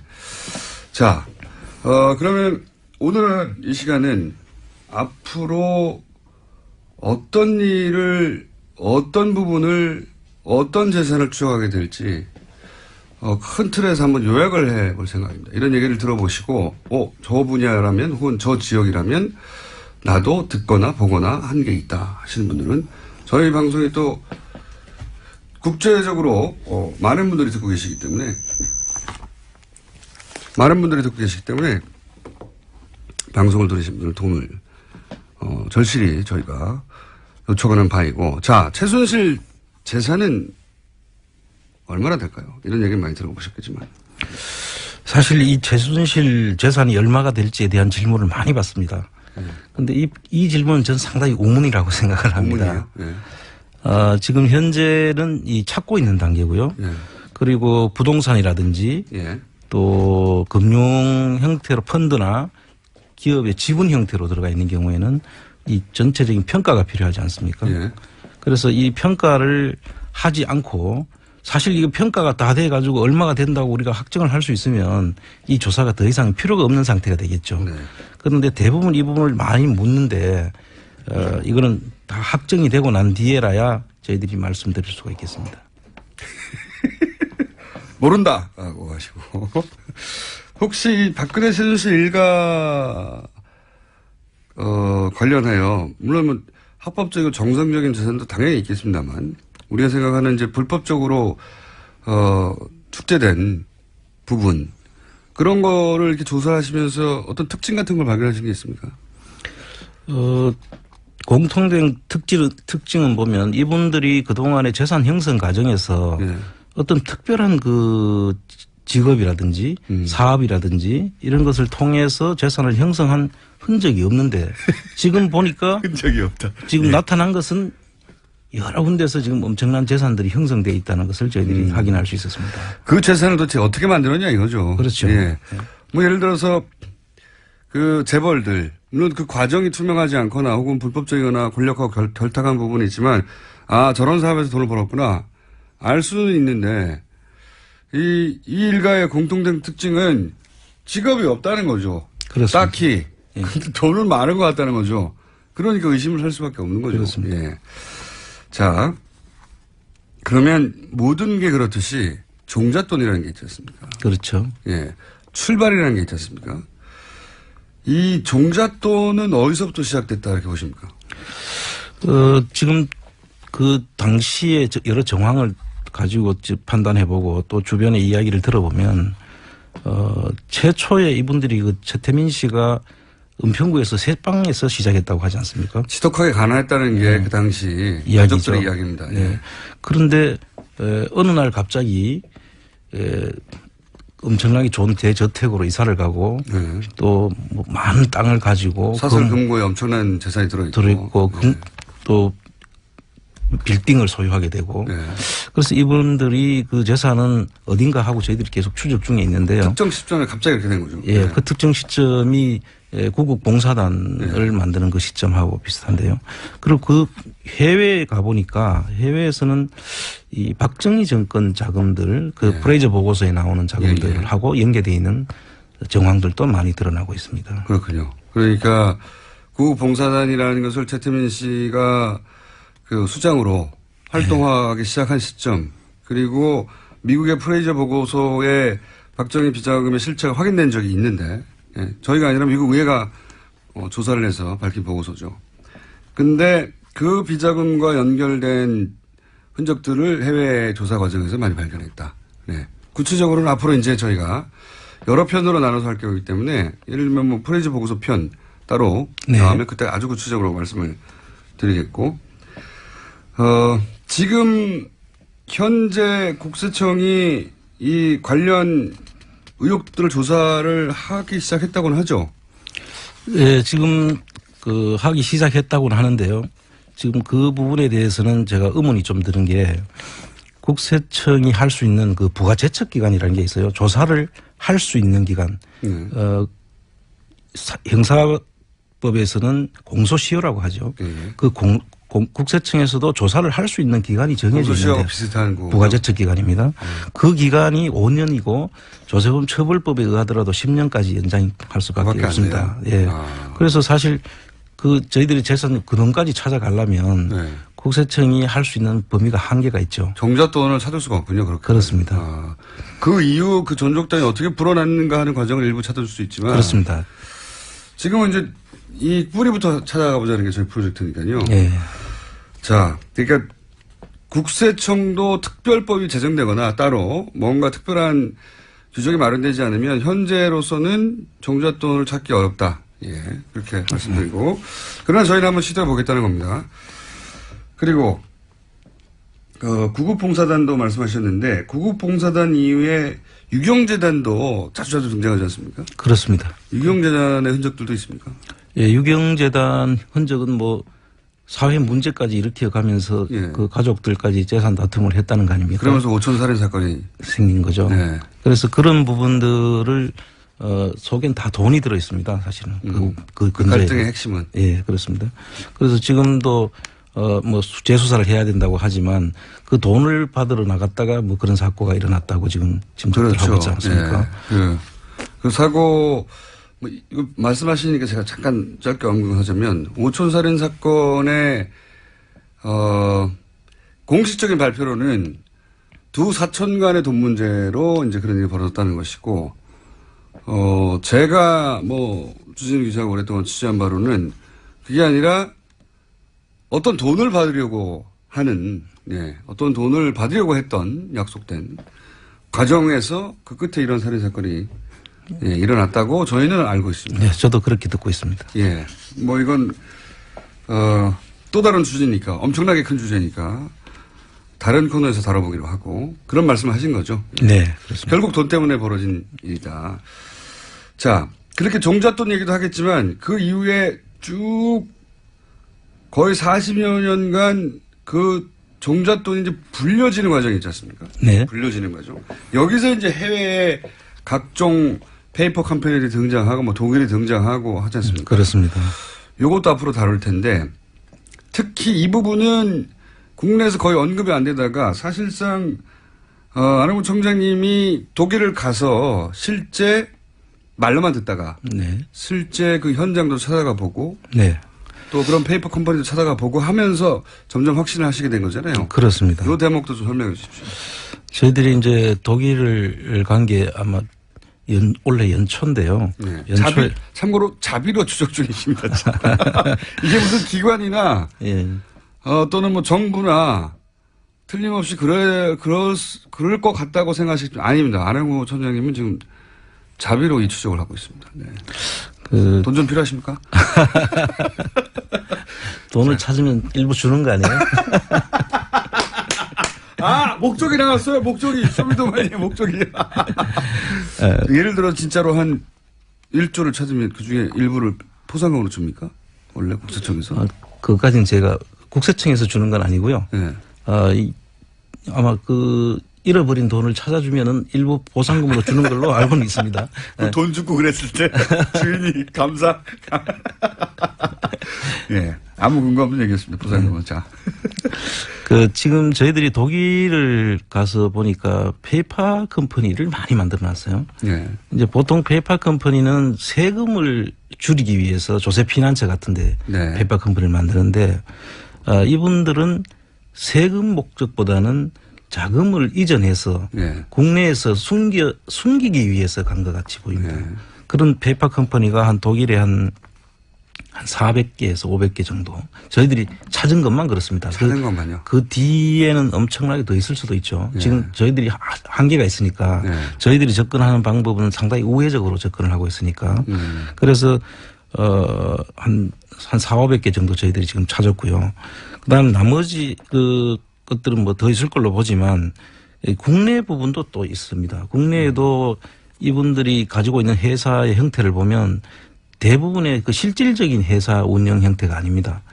대부분의 뭐 이름을 계속 바꾼다든지 하면서 그 자금을 은닉하는 데 중점을 둔 그런 형태의 기업들이 저희들이 파악한 게 한 50개에서 국내에 50개요? 예, 한 정도 이름이 있습니다.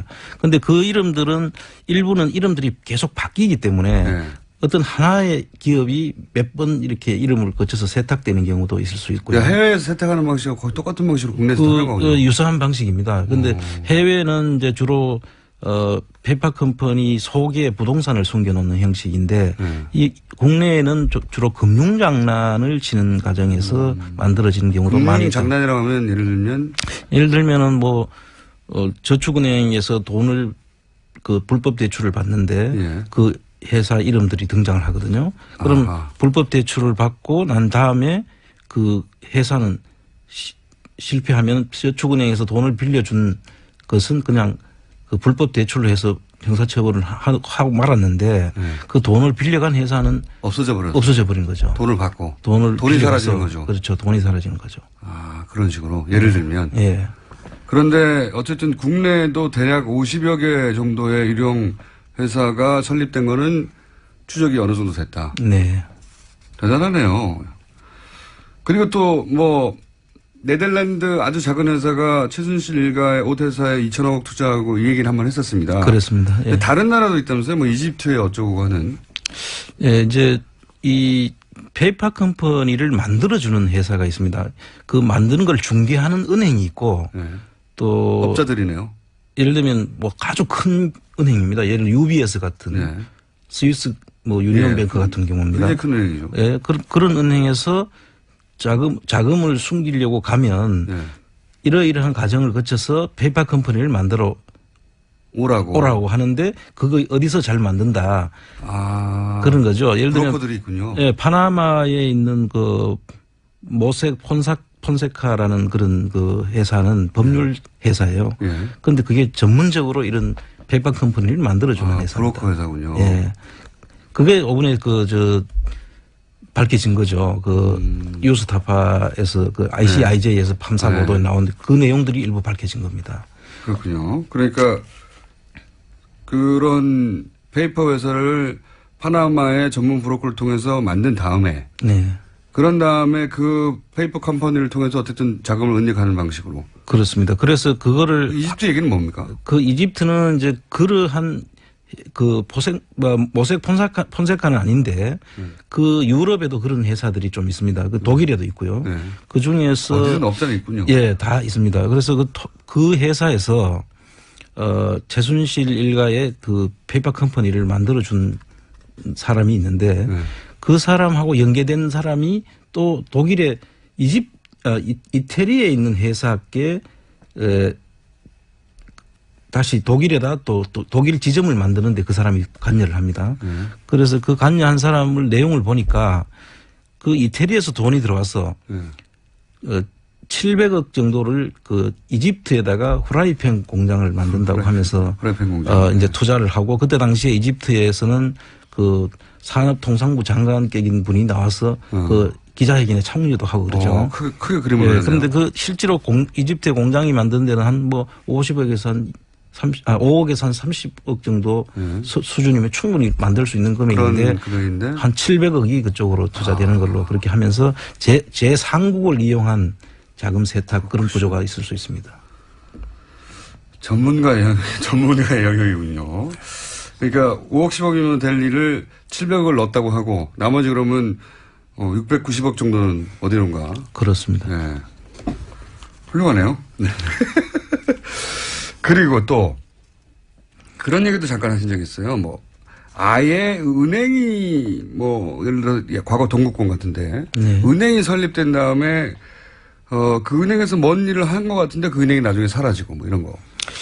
그 이제 프레이저 보고서가 76년도에 작성이 된 보고서지 않습니까?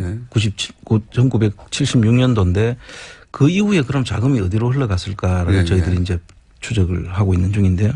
그때 스위스 대표부가 외환은행 프랑크푸르트 지점이 스위스 대표부를 만들죠. 그런데 그 프랑크푸르트 지점장이었던 분이 박근혜 씨의 그 이종 사촌 오빠 그분이 이제 거기서 이제 스위스 지점장을 하면서 스위스 대표부를 만드는 시점이 그 시점입니다. 없던 대표부를 만들죠. 그렇습니다. 그래서 그 대표부를 만들고 난 뒤에 또 이분이 외환은행장까지 하시고 퇴임을 하는데 퇴임하실 때 없어집니다. 그 대표부가. 본인만 했다는 얘기죠. 네, 그렇게 봐야 되겠죠. 그래서 그 부분들이 2000년경인데요. 2000년경에 그게 없어지는 순간에 그럼 그 다음엔 또 어디로 갔을까. 이제 저희들이 지금 이거는 어디까지나 추정하는 거죠. 그래서 그 부분을 추정하는데 국내 한 대기업의 회사가 헝가리 쪽에 은행을 사는 겁니다. 그 당시에. 은행을 샀다. 그런데 또 그게 2013년경 그 박근혜 정부가 들어서는 시점이죠. 그 시점에 또 그 헝가리의 그 로컬 기업에 팔리는 게 됩니다. 그래서 이런 부분에 대해서 저희들이 공교롭게도 겹쳐지는 부분에 대해서 물론 이것만 가지고 이런 생각을 하는 건 아니고 디테일이 있습니다. 디테일이 있는데 이제 오늘은 큰 틀에서 사례만 말씀하는 거니까 그렇게 은행을 설립했다가 이 자금을 세탁하거나 하는 그런 방식도 쓰인 게 아닌가 하는 추정이 있다는 거고요. 예를 들어서 아까 말씀하신 페이퍼 컴퍼니 또는 뭐 은닉 재산에 관련된 정보들은 기본적으로 자비로 하시고 조사권이 없는데 그러면 여태까지는 이 내용들을 어떻게 파악해 오신 겁니까? 예, 지금 이 내용을 지금 저희들 파악하는 과정에서 이 가장 감사한 부분이 독일 교포 중에 몇 분이 생업을 포기하고 거의 여기에 미쳐가지고 저희들한테 계속 제보를 주고 계시는 분이 있고 저하고 계속 그 채널을 유지하면서 대화를 하고 있습니다. 그러니까 역시 그 현지에 오래 사신 분들이 그 현지 사정이 가장 밝으니까. 그렇습니다. 그 기업을 설립하는 과정부터 폐업하면은 어떤 결과가 있는지 또 하는 데는 이름들이 어떻게 되는지와 그런 부분들을 다 아는 분들이죠. 독일의 절차를 정확하게 아는 분들이. 그렇죠. 네. 그래서 이런 분들의 헌신적인 도움이 있었고 또 독일에만 있는 그 머니하우스라는 제도가 있습니다. 예. 그 머니하우스 제도를 저희들이 100분 활용을 한 거죠. 제도입니까? 머니하우스라는 것은 기업이 설립이 되면 기업 설립을 해서 등기를 하게 되는데요. 예. 그 등기소하고 연결이 돼 가지고 예. 그 이게 사이트로 만들어져 있습니다. 예. 그 언제 설립을 했고 언제 청산이 되고 그의 주주들은 몇 분이 있고. 우리도 그런 건 있지 않습니까? 등기소. 그런데 저희들이 그 사이트가 없죠. 아, 그 정보를 공개한다. 아예. 예. 아예 공개를 해서 그 사이트에 들어가면 예. 그걸 확인할 수가 있도록 되어 있습니다. 아, 우리처럼 이게 끊어지면 그 추적이 안 되는 게 아니라 독일 사이트에서는 계속 지속적으로 업데이트하기 때문에 확인해서 따라갈 수가 있군요. 그렇습니다. 지금도 무척? 언제 생겼는지 언제 없어졌는지를 다 볼 수 있고. 좋은 제도군요. 예. 그래서 저희들도 이런 제도들은 우리나라도 한번 도입해 볼 필요가 있다. 그러면 기업이 이름을 바꾸거나 세탁을 하거나 주인이 바꾸거나 해도 독일은 아주 쉽게 추적이 예, 가능하다. 추적이 가능합니다. 그 우리나라에는 이런 제도가 없는데 독일에는 최순실 씨가 아마 이걸 몰랐던 것 같아요. 몰랐거나 인터넷이 나오기 전에 시작한 수법이어서 그렇죠. 예, 인터넷이 나오고 난 다음에 그게 아주 쉬워지면서 이게 이제 꼬리가 잡히기 시작하는 거 아닙니까? 그렇습니다. 안 그랬으면 일일이 그거 다 확인해 봤어야 될 거 아닙니까? 그저 불가능하죠. 사실상 불가능하죠. 예. 예. 인력으로는. 그렇습니다. 국가 단위에서 몰라도. 그리고 등기부 하나를 띄는데도 돈이 얼마나 듭니까? 불가능하죠. 자비 탐정으로서는 불가능한 일이 인터넷 덕분에. 네. 그리고 이제 또 한 가지 저희가 다를 부분은 뭐냐면, 이채선이 그러면 정유라로 옮겨지고 있는 거 아니냐. 그렇죠. 이런 의혹들이 또 일부 제기돼서 정유라 씨 돌아오면서. 이제 저희들이 그 최순실 씨와 박근혜 씨 간의 그. 청장님? 예? 목소리를 조금 톤을 높여주세요. 네, 알겠습니다. 청장님의 목소리는 일정해가지고 아무리 내용이 재밌어도 곧 잠들 수 있는.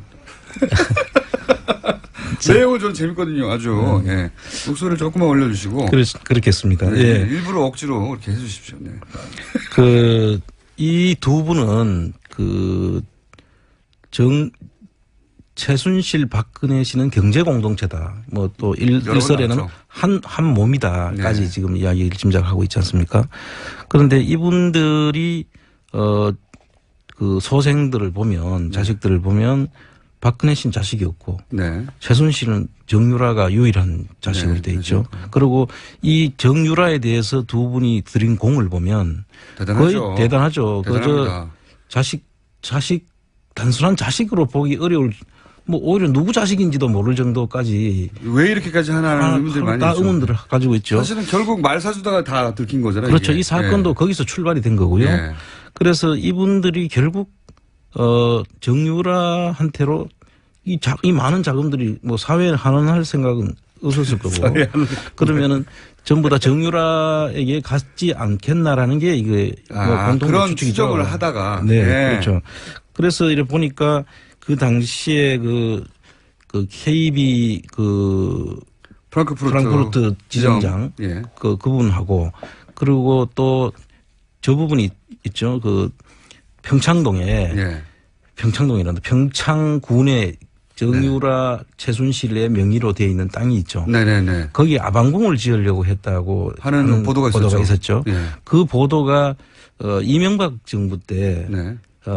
이명박 씨의 아들 그 이시영의 이름으로 그 땅을 사고 네. 그 내곡동 사저. 내곡동 사저 사건이죠.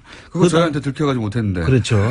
그 내곡동 사저의 그 판박입니다. 예. 그러니까 아들 이름으로 땅을 사고 정부 예산으로 집을 짓고 결국 나중에 상속 없이 대물림할 수 있는 그런 그렇죠. 구조를 만들었던 거죠. 그리고 똑같죠. 그때 똑같습니다. 이게. 내곡동 사저라는 게 결국은 국가가 지어주는 거였는데 그렇습니다. 알고 보면 결국은 아들이 가져가는 구조. 그렇습니다. 그걸 예. 들켜가지고 못해가지고 특검을 해가지고 저희를 굉장히 미워해요. 이명박 대통령께서. 근데 사실 특검도 뭐 제대로 밝히지 못했죠. 예. 네, 그래서 지금 이 부분들은 동일한 유형의 그 기법이 똑같네요. 기법이 똑같습니다. 그리고 이게 여긴 한 기법이 더 들어가는 게 그 예. 일대 땅을 사게 되면 대통령 그 퇴임 후에 사저가 되기 때문에 예. 없는 도로도 내줘야 될 거고요. 그렇죠. 그럼 그 주변 인근 땅들 값이 다 올라가죠. 도로가 나게 되면 아. 맹지가 도로가 나서 대통령이 산다는데. 대통령이 살게 되면 뭐 네. 땅값이 엄청 올라가겠죠. 그래서 조금 한 단계 더 나아간 그런 진화된 기법이 아닌가 저희들이 보고 있습니다. 내용이 굉장히 재밌습니다. 자, 앞으로 계속 다룰 내용이고요. 한 가지만 더 하고 오늘은 뭐 많습니다. 앞으로 이제 조력자들도 누군지 찾아볼 것이고 그 외에 다른 흐름들, 뭐 기업들과의 뭐 스포츠 토토와의 관계라든가 굉장히 많은 얘기를 할 텐데 오늘 한 가지만 더 하고 마무리할게요. 오늘은 첫 시간 앞으로 이런 걸 다룰 겁니다. 얘기 듣고 흥미 있거나 아는 바가 있는 분들은 저희한테 꼭 제보를 해주시거나 청량님에게 직접 연락을 하셔도 됩니다. 청량님 하나 이 용도로 폰 하나 만드시죠. 그러겠습니다. 그래서 공개하는 것으로. 예. 자, 제가 여쭤보고 싶은 게 뭐냐면 국세청장 한승희 후보자 청문회에서 박영선 송영길 의원이 이재용 부회장이 여기에 숨겨뒀던 5천억 원을 합법적으로 그러니까 자진신고하면 문제 삼지 않는 방식으로 2015년 말인가요? 예, 15년에서 2016년 3월 말까지 예. 그 6개월. 사이에 만약에 세금 포탈을 했는데 자진신고하면 뭐 뭔가 경감을 준다거나 혹은 문제 삼지 않는다든가 공개하지 않고 있기 때문에 잘 모르는 상황인데 구체적인 내용은 그런 질의를 했어요. 국세청에서 5천억을 그렇게 다른 사람들도 많이 있는데 그중에서 이제 이재용 부회장이 5천억을 그런 식으로 면제해 주거나 혹은 뭐 받아주거나 신고를 그런 적이 있느냐. 그랬더니 한승희 후보자가 그것은 개별 특정인에 대한 세납 관련이기 때문에 여기서는 말해줄 수 없다 하고 이제 넘어갔습니다. 넘어갔고 아직 그 이후의 소식은 보도가 안 되고 있는데 만약에 이게 이제 두 사람이나 질의를 했기 때문에요. 예, 여당에 근거가 있다고 전제하고 제가 여쭤보면 제가 이제 이런 생각을 했었거든요. 그때도 보도가 나왔을 때. 예, 그렇다면 이거는 사실상 비자금을 국세청이라는 통로를 통해서 합법화해 준 거 아니냐. 네, 그런 셈이죠. 예. 근데 이런 식으로 여기에서 탈세한 것을 국세청이 자진 신고만 하면 해결해 줄게 이런 적이 과거에 있었습니까? 국세청이 계셨으니까. 한 번도 없었죠. 그죠? 이게 최초의 일이고요. 그거는 잡아내는 거 아닙니까, 원래는? 그렇습니다. 이게 이 비슷한 내용으로 있을 때는 국가 거의 비상사태, 예를 들면 IMF 환란 때, 네. 기업들이 이제 인수합병을 하고 구조조정을 해야 되지 않았습니까? 예. 그럴 때는 뭐 은행하고 이해관계가 서로 상충될 때, 예. 뭐 경제개혁은 경제개혁은 아니고 지금 그 부총리, 경제부총리, 예. 그리고 재정부 장관께서 이거를 그 은행장들이라든지 관계인들을 전부 모아가지고 이거는 우리가 이렇게 법상은 이렇게 돼 있지만 청장님 목소리 좀 톤 높여주세요. 급한 이런 상황에서는 우리가 이런 부분들을 좀 정리를 해야 되기 때문에 초법적으로 그렇죠. 돈이 필요하니까. 예. 그렇게 하면서 한 경우는 있습니다. 그러나 이렇게 이런 경우는 없는 것이 이게 더 제가 좀 심각하게 보는 것은 2017년이면은 한 90개 국가와 정보 교환을 해서 저희들이 자료를 확보할 수 있는 기간이 예. 정해져 있습니다. 지금. 그런데 그 시점을 직전에. 앞두고 예. 이 기간을 6개월을 정해 가지고 특별히 그 기간에는 세금만 내면 예. 그 뒤에 조치들은 그동안 포탈한 거는 봐준다는 거 아닙니까? 예를 들면 뭐 조세범 처벌법으로 고발을 해야 될 수도 있고 예. 형사처벌을 할 수도 있는 거거든요. 예. 그리고 또 뭐 자금 해외로 보내는 경우에는 예. 외환거래법 위반도 문제가 될 수 있고요. 말씀의 요지는 이거네요. 2017년이면 들킬 뻔했던 것을 예.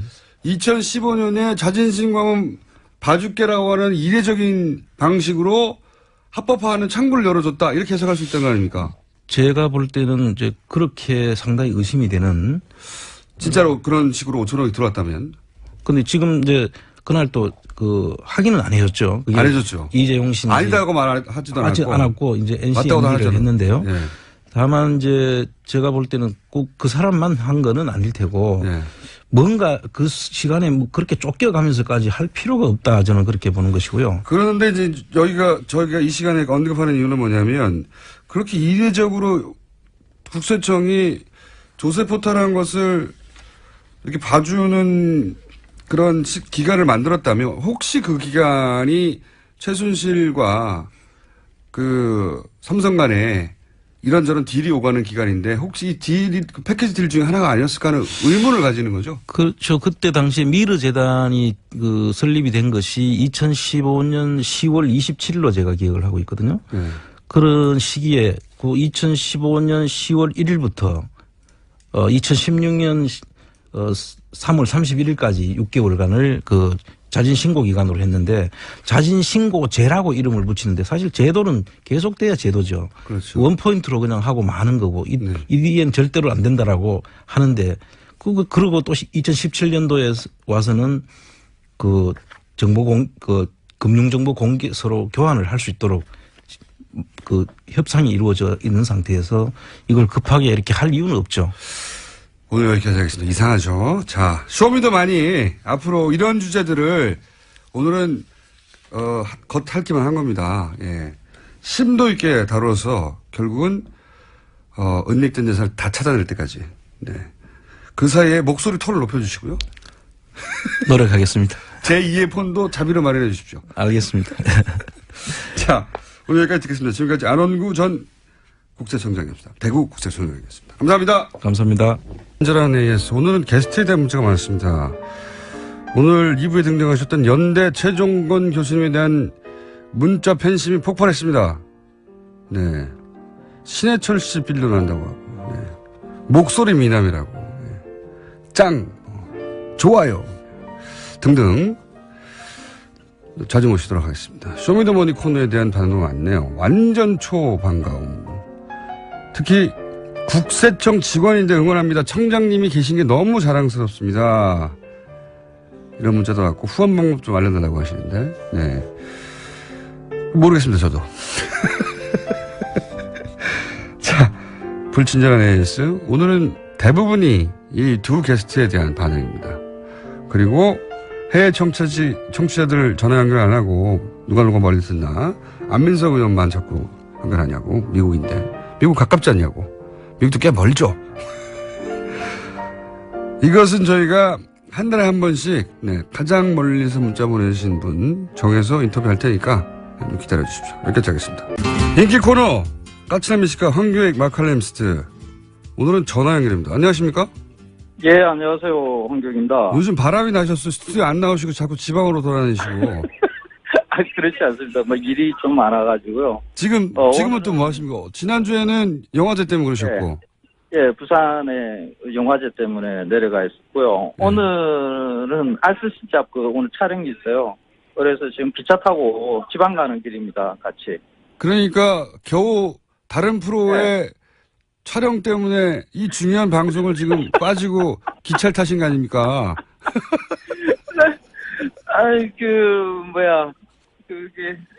그리고 뭐라고요? 알쓸신잡이요? 예. 제가 그 검색어를 통해서 봤습니다. 유시민 씨하고 몇 분이 같이 하시는 거 아닙니까, 그거? 그죠? 예. 유시민 씨, 김영하 씨. 예. 네, 작가님이죠. 유열 씨, 뭐, 이렇게. 유희열 씨, 정재성 교수. 예. 지금 혹시 그분들하고 같이 계시나요? 여보세요? 전화를 끊어버리셨나요? 뭐 이런 걸 하다 풀고 있습니다. 지금 방금 안 들렸습니다. 이게 지금 강원도 쪽으로 가는 기차라 가지고. 예. 아마 터널 들어가면 좀 이게 중간중간 떨어지고 터널. 예. 그러니까 제가 방금 드린 질문은 뭐냐면 같이 출연하신 분들하고 같이 계신가요, 지금? 예, 같이 있습니다. 예를 들어, 또 끊겼네요. 또 터널 들어가셨나 보네. 지금 터널 들어갔다가 안 들어갔다가 뭐 이러니까. 잠깐 뛰어내리세요, 그러면. 아니, 그럼 옆에 그럼 유시민 씨도 같이 계세요? 예, 저쪽에 같이 있습니다, 있기는. 저쪽에. 촬영 중입니까? 예, 지금 뭐 열심히 지금 떠들고 있어요. 이게 뭐, 이 방송은 뭐 촬영이라고 할 거 없이 그냥, 네. 그러면 그 카메라 속으로 들어가가지고요. 예. 촬영하는데 들어가가지고 진행해주세요, 그러면. 그 프로. 오늘 부대찌개라면서요, 주제가. 예. 부대찌개. 인사만 청소. 지금 생방송 중입니다. 유시민 씨? 예, 생방송 중이라고? 네네. 예. 안녕수 공장? 네네. 근데 왜 나를 연결을 했대요? 그걸 알 수가 없습니다, 저희도. 예. 그래서 나한테만 물어보려고 아니지? 그러면요. 네. 바꿔주세요. 다시 네. 끊지 말고. 바꿔줄게요. 네. 예. 이게 음식 얘기해야 되는데. 자, 부대찌개 얘기해주세요. 빨리.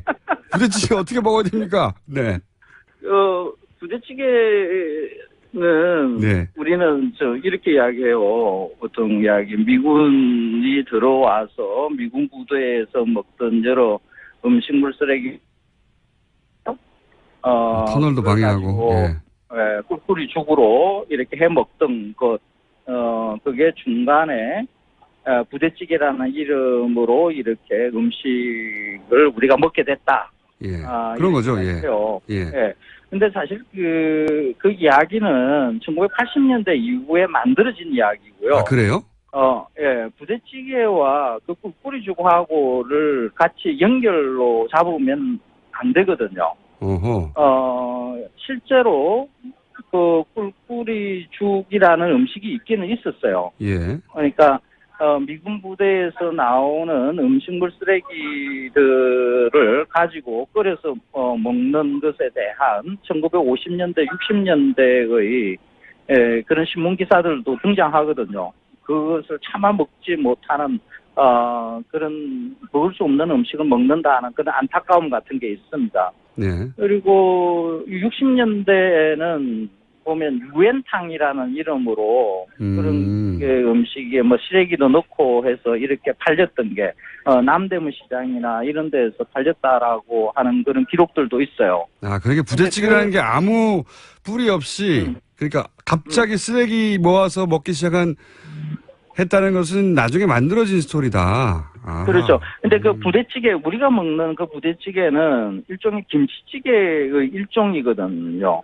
그렇다고 봐야죠. 거기 예. 다 들어가죠. 거기다가 이제 햄 소세지가 들어가는데, 이런 햄 소세지가 들어가는 이 부대찌개라는 형식은 뭐 미군 부대 근처에서 햄 소세지가 이제 공급이 되니까 그런 것으로 해서 먹는 일부가 있었기는 하지만은 이 부대찌개라는 게 외식 시장에서 크게 번창하는 게 1980년대입니다. 네. 이 1980년대에 이 햄과 소세지를 넉넉하게 공급하는 일이 만들어지거든요. 네. 그 이전만 하더라도 우리는 햄 소세지를 국내에서 생산을 하지 못했어요.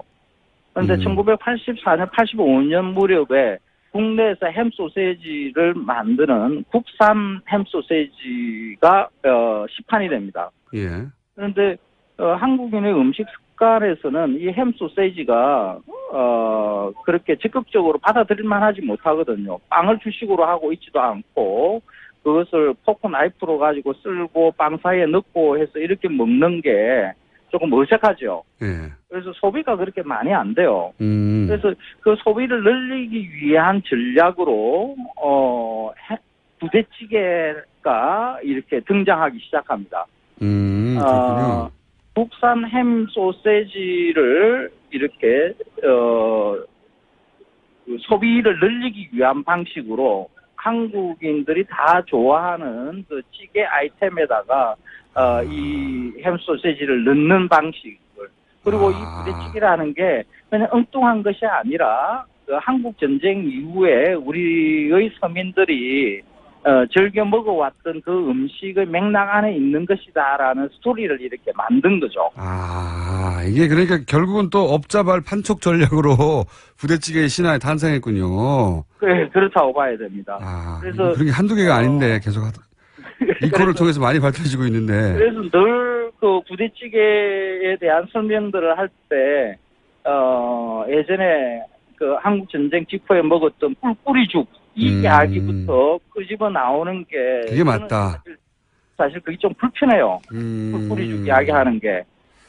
꿀꿀이죽을 예전에 우리가 어쩔 수 없이 먹었던 그런 경험들이 있지만은 지금의 부대찌개와는 완전히 다른 음식이니까. 알겠습니다. 예, 저기 구별해서 이야기하는. 알겠습니다. 구분을 해야 된다는 거 충분히 이해했고요. 시간이 다 됐습니다.